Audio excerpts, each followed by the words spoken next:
Hey guys, what's up and welcome to the channel. I'm Shotgun Shogun and this is another Should You Roll, where we talk about this unit, we talk about building them, we talk about artifacts, how they work on teams, whether they're good for PvP, PvE, all of those things. And today we're going to be talking about Dizzy. Now, if you have never heard of Dizzy while you have been playing Epic 7, I don't know where you have been, because as soon as she came onto the scene, actually not as soon as she came onto the scene, it was a little bit after she came out that everybody realized how cancerous of a unit that she was. However, at the time, we also didn't have very many Dizzy counters. I will also be talking about the ways that Dizzy can be countered in this video as well. But first off, let's take a look at her stats. So we're going to come down here at 60 with all of her awakenings and 6-starred. She does have 115 speed, which is pretty quick. Her health is 5299, which is a little on the thick side. The defense is pretty low, 673, but that is also just typical of mages. Now, she does get extra effect resistance and effectiveness, which is awesome because she needs both of those for the typical builds for her. Now, I will say she has 1039 attack, but unless you're building some sort of weird DPS bit Dizzy, that's not too much of a worry. And there is also DPS Dizzies, and I'll cover that, which is actually kind of interesting because her memory imprint is attack. Her self memory imprint is also attack.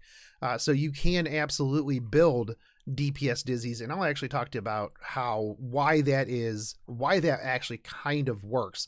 So first up, her first skill is I use this to catch the fish. Attacks all enemies with the power of magic with a 25% chance to stun for 1 turn, deals increased damage to debuffed enemies. That is pretty strong. It's an AoE attack every single time, and unless you have debuff immunity and you're going against her, she's going to stun your whole team 100% of the time, because as long as it's on the other team, it's 100% of the time. Your team, not so much. So that is really good. You can use this in conjunction with counter attack sets so that you're getting a bunch of counter attacks and then stunning and stunning and stunning. So skill 2 is going to be Gamma Ray. This attacks all enemies with a powerful ray, extending the duration of debuffs by 1 turn, except for those which prevent the enemy from moving before decreasing combat readiness by 50%. So moving is things like sleep, stun, you get what I'm saying. So this is actually really amazing, and one of the things that's most amazing with this is that if you are running teams with multiple debuffs, let's say you're running a Basar and a Dizzy for some reason because you want to be really horrible, you can put your debuffs on from both Dizzy and Basar and then follow up with Gamma Ray, and then that just further extends all of the debuffs that you are putting on there. Poisons extends them, bleeds extends them. So this is a very good thing right here. And even if it just did the debuff duration, it would be amazing. But not only that, it knocks them back. So this is CR reduction as well as damage, as well as doing the debuffs increase. So third one though is emotional Gamma Ray. This unleashes a giant explosion to attack all enemies. This attack will miss 100% of the time, but it inflicts decreased speed, attack, and hit chance for 2 turns regardless. Now, you might be thinking, but if it misses, it can't do that. But it does. So one of the amazing things with this, and if you soul burn it, you get an extra turn. One of the amazing things is if you look at the screen here, the simplified multiplier for this is 4.6. And you might be thinking, holy crap, that is amazing. The one thing you do have to consider is that you are going to be doing reduced damage because of the miss. So the skill multiplier is put into place to overcome that. So her third skill will always hit the same amount every single time. Doesn't matter if she has elemental advantage. Well, it doesn't matter a little bit if she has elemental advantage, but elemental disadvantage isn't going to be a thing. Evasion's not going to be a thing. She hits with that regardless of the miss and everything like that. And it's 100% chance to put these debuffs on there. Usually if you miss, guess what? Your debuffs aren't going to hit. So this allows you to debuff people like MRSA, Violet, Fat Cat, elemental disadvantage units, all grass units. You will always have a chance to put these debuffs on there and do static damage to them. So this is really huge. And when she first came out, one of the things I actually saw a lot of people that were like, but it's miss damage, so it's not going to do that much. And then I saw somebody run like full attack Dizzy, and the amount of damage that she did on her S3 was just insane. So it's really interesting. It's a very cool skill. If you've been up against a Dizzy, you know how terrible this is, and that's why one of the reasons why they had to come out with counters to her, because of kind of how cancerous she was. So one of the big things that you can do here with gearing, so let's go back to her skill 1. So if you run a counterattack set on her and you make her very tanky, right? Because she does come with like a decent amount of hit points, you make her very tanky, high effect resist, and you just allow her to counterattack. Every time that she gets hit, she's going to counterattack into an AoE, which is going to damage everybody. Now, if you're running like a Seaside Belle or something like that, that could actually be semi-advantageous to you because you're going to get a bunch of charges. But that aside, this allows you to just basically sit there, get hit, be thick. I mean, she's already thick, right? But be thick and just counterattack into stuns and stuns and stuns. So unless they are running debuff immunity of some sort, you are going to be getting those stuns every so often. Not only that, but you're going to be doing some damage. And that is really awesome right there. Now, with the skill 2 and the skill 3, you can run a very high speed Dizzy. And this is actually the ones that are usually pretty terrible because you can just boost them up crazy. She's already got 115 base speed, which is really quick. So you can build her for speed, and then you can just lap people. So you get the initial debuff off, and then Gamma Ray is going to push them back by 50%. If you're running her artifact, which we'll go over here in a minute, she can get even more CR push, and it's really good. I've actually ran her previously. When I first got her, she was one of the things that allowed me to finish Abyss. She makes Abyss really easy, as well as a bunch of other things. So Gamma Ray, you can build her with speed, you can build her to lap people, and like I was saying with emotional Gamma Ray, you can build for very, very heavy attack. However, I wouldn't personally do that, but it might throw some people off, because one of the things with the Guilty Gear characters, both Baiken and Dizzy, is that they can be built multiple different ways. So you never know what type of Dizzy you're going up against. Is it going to be a slow counterattack Dizzy? Is it going to be a super fast Dizzy? Is it going to be a middle Dizzy with a violin to strip you? It's really always kind of up in the air, and that's one of the big things that I really like about this character, is just the fact that you can build them multiple different ways. Now, taking a look at her artifacts, this is my favorite one, Abyssal Crown, because what do you need on an AoE stun with 25% chance? Another 24% chance to stun on literally every one of her moves.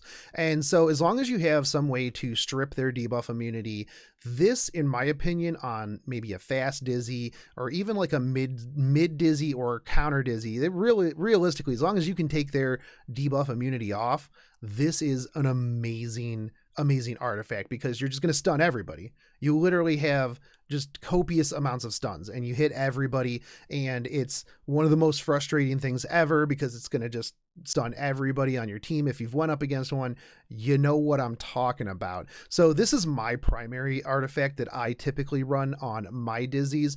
However, I have tried in the past to run the Etika Scepter. If you have a fast Dizzy and you are lapping, so you're getting a bunch of extra turns, this allows you to cool down your S3 and your S2 very, very fast. And if your S2 is getting cooled down very fast, that means you can increase that buff duration exponentially. Not only that, you're going to have the S3, so you can utilize that when you need it. And this is actually a pretty good artifact. I think I'm surprised a lot more people don't run this typically, but a lot of times, like I said, they favor the Abyssal Crown. Now we're going to talk about this one, and you can get this one out of the trials, and this is Violin. And one of the things with Violin is when you have it maxed, 80% chance to dispel one buff from the enemy after attacking. So this can get rid of their debuff immunity. And actually one of the dizzies that I am most afraid of are Violin dizzies, because she is AoE attacking. She's got that 80% chance to dispel your debuff immunity. So after you put debuff immunity up with djbs and clear everything, she can come right back through with her gamma ray and get that off of you, or come back with just her normal attack and get that off of you. Counterattack Violin Dizzy, very, very strong at getting rid of buffs and stunning people. So if you want to run this is amazing. I have it maxed out now. You can also run this on another unit, run Crown on Dizzy or vice versa. It is up to you, but this is another super amazing artifact. Now, talking about Necro and Undine, so increases the caster's combat readiness by 20% after an AoE attack. It's not activated on counterattacks, dual attacks, or extra attacks. So if you're trying to run super fast, you can run this to get even more CR push, right? So this will let you lap constantly, because every single move that she does is an AoE attack. So every time she attacks, every time she does anything, she's going to be getting that extra 20%, which allows, like I said, allows her to lap over and over, get the cools downs, do a bunch of damage.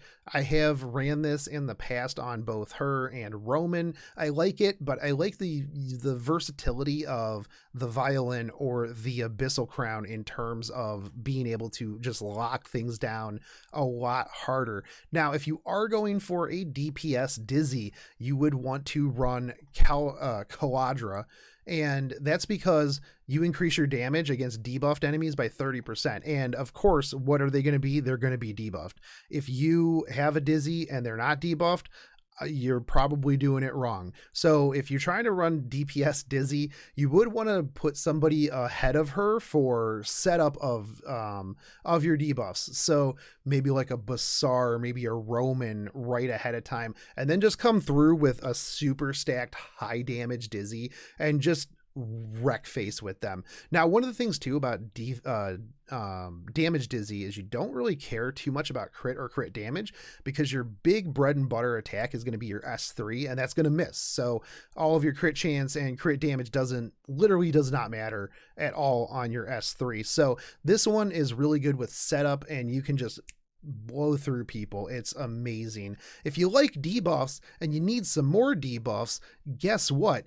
You can use Sira Ren, and you get a 50% chance to inflict a random debuff for one turn after you attack. And so you can use this on a counterattack set as well. So everybody just gets debuffs and more debuffs and more debuffs, and they're just debuffed all the time.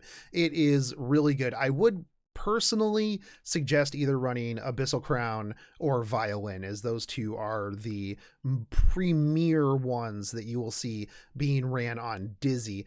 So there's that. Now, one of the things is you want to run her in a team that she works with.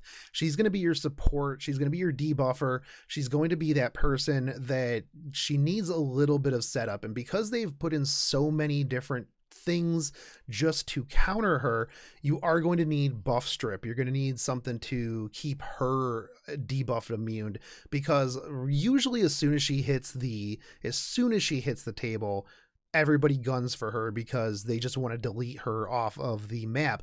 Now, she is going to have a hard time with characters like Charles.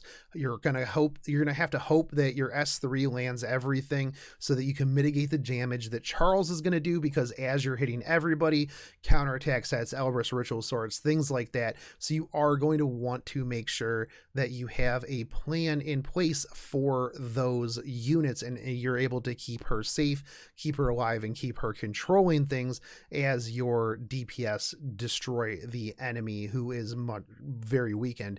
So that is a thing. You're also going to have to worry about Amomo, who is just going to get rid of all of your debuffs, djbs, as I said. So actually kind of having her go a little slower is good, because like I said, you can run an Alencia before her, just knock all the debuffs off, and then come through and put them back on. Or you run a Violin to strip all of the debuff immunity off of them, and then you can follow up the next turn. I would actually say in that situation, you could S1 and then strip the debuff immunity, keep your S3, and then come through the next time that you're on there, because the cooldown on his debuff immunity is going to be very, very long. So there is that option as well. So there's a ton of different people that counter her now, so you are going to have to learn how to play around those. You also have Acades, you have a bunch of other characters that can get rid of the debuffs. So there are a bunch of ways to get around her, but she is going to be very, very, very strong in RTA, and a lot of people are going to have to adjust how they're playing, because chances are you are probably not going to be able to speed cleave into a Dizzy, especially a counterattack Dizzy, because there's that chance that she is going to just counterattack and stun your entire team, because chances are you're probably not running debuff immunity on your Oxlots or your CDOM or whoever. So you will have that worry there. She is also going to be really amazing at just locking things down and taking forever. She's going to be really good on stall teams.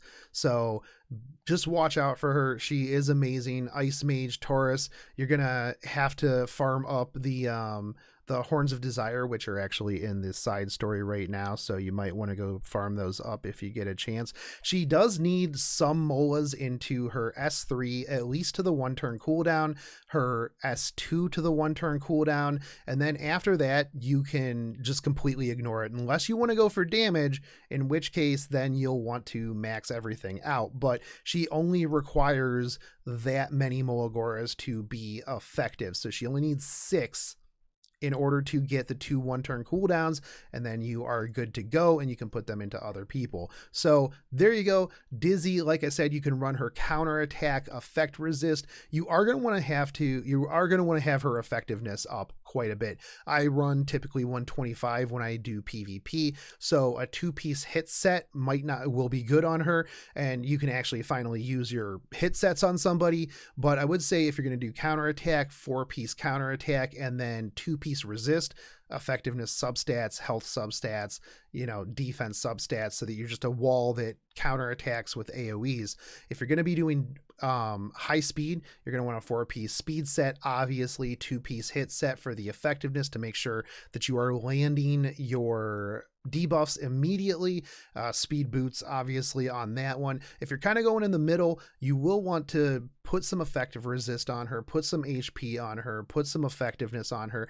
You really don't want to focus too much on damage. Those are kind of the ones that you want to focus on there: HP, defense, and then effectiveness and effect resist and speed. So those are going to be your priority stats right there, because again, she's not there for damage unless you're specifically building her for damage, in which case you kind of are going to just put a bunch of damage on her. So I would prioritize defense a little bit more than HP, because her base defense is super, super low, and you're going to need that defense, or else she's going to be paper and they're going to do a bunch of damage, and the HP is not going to be really all that important in the long run, because she's just going to die. So there you guys have it. That's my take on Dizzy. Do I think that you should roll for her? Absolutely. Not only is she a limited waifu, but she is very, very strong, and she is going to shake a lot of things up in RTA, because, well, she shook a bunch of stuff up in normal arena when she came out as well. So I hope you guys liked this.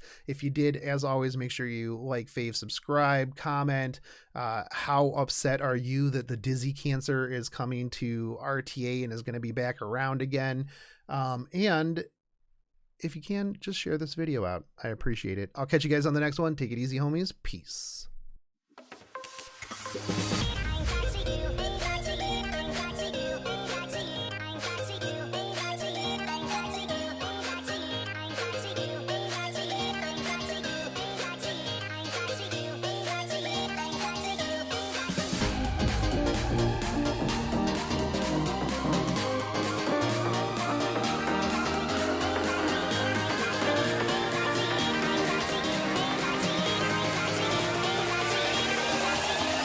you.